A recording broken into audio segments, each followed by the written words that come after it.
ஆண்டவரும் இரட்சகருமான இயேசு கிறிஸ்துவின்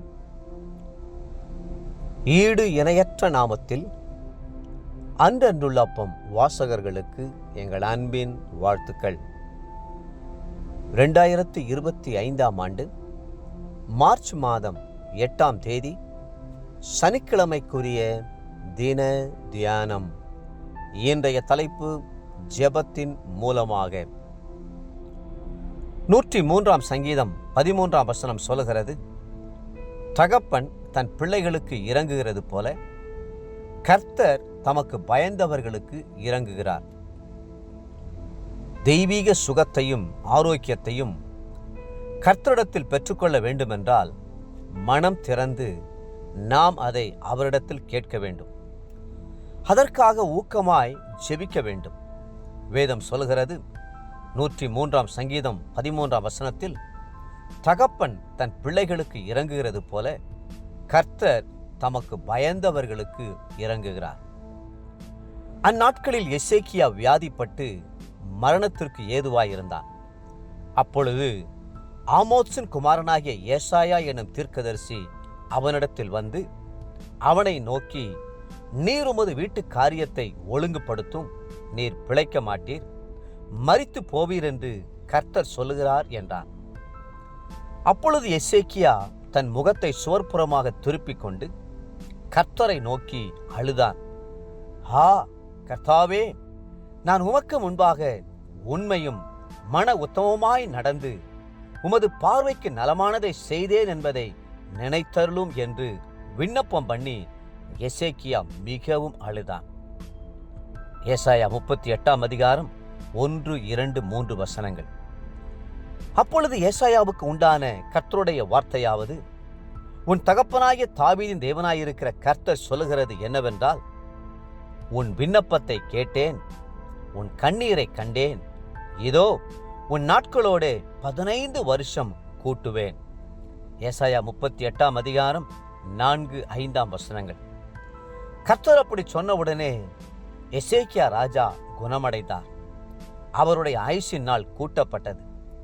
ஆரோக்கியமும் பலனும் அடைந்தார். சற்று சிந்தித்து பாருங்கள். ஒருவேளை எசேக்கியா ராஜா ஜெபம் பண்ணாமல் இருந்திருப்பார் என்றால் தனது வியாதியிலேயே மரணம் அடைந்திருக்க கூடும். எசேக்கியா ராஜா கர்த்தரை விசுவாசித்தார்.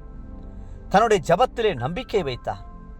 கர்த்தர் ஜெபத்திற்கு மனமிறங்கி பலன் அளிப்பார் என்கிற விசுவாசத்தோடு ஜெபித்ததினாலே அற்புத சுகத்தையும் நீடிய ஆயுளையும் பெற்றுக்கொண்டார். மோசேயின் சகோதரியாகிய மிரியாம் குஷ்ட ரோகத்தினால் பாதிக்கப்பட்ட போது மோசே அவளுக்காக ஜெபம் பண்ணி, என் தேவனே அவளை குணமாக்கும் என்று கெஞ்சினான். என்னாகமம் 12:13. கர்த்தர் மனமிறங்கி அவளை சுகமாக்கினார். அபிமெலேக்கு என்ற ராஜா பாவம் செய்தபடினால் கர்த்தர் அவன் வீட்டின் கற்பத்தையெல்லாம் அடைத்து போட்டார். அபிமெலேக்கு தன் பாவங்களுக்காக மனஸ்தாபப்பட்டான். ஆபிரகாம் அவனுக்காக வேண்டுதல் செய்து ஜெபித்தபடினால் கர்த்தர் அவன் வீட்டாரை குணமாக்கி பிள்ளை பெறும்படி அனுக்கிரகம் பண்ணினார். ஆதியாகமம் 20ஆம் அதிகாரம் 17, 18 வசனங்கள். தாவீது ராஜா பல முறை வியாதிப்பட்டு மரண தருவாய்க்குள்ளானார்.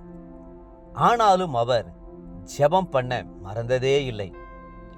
என்னை குணமாக்கும் கர்த்தாவே, என் எலும்புகள் நடுங்குகிறது, என் ஆத்துமா மிகவும் வியாகுலப்படுகிறது, கர்த்தாவே எதுவரைக்கும் இறங்காதிருப்பீர் என்று ஜெபித்தார். 6ஆம் சங்கீதம் 2, 3 வசனங்கள். கர்த்தர் வியாதியை குணமாக்கி நீண்ட ஆயுளை தாவீதுக்கு தந்தருளினார். தேவப்பிள்ளைகளே, நீங்களும் செபிப்பீர்களா?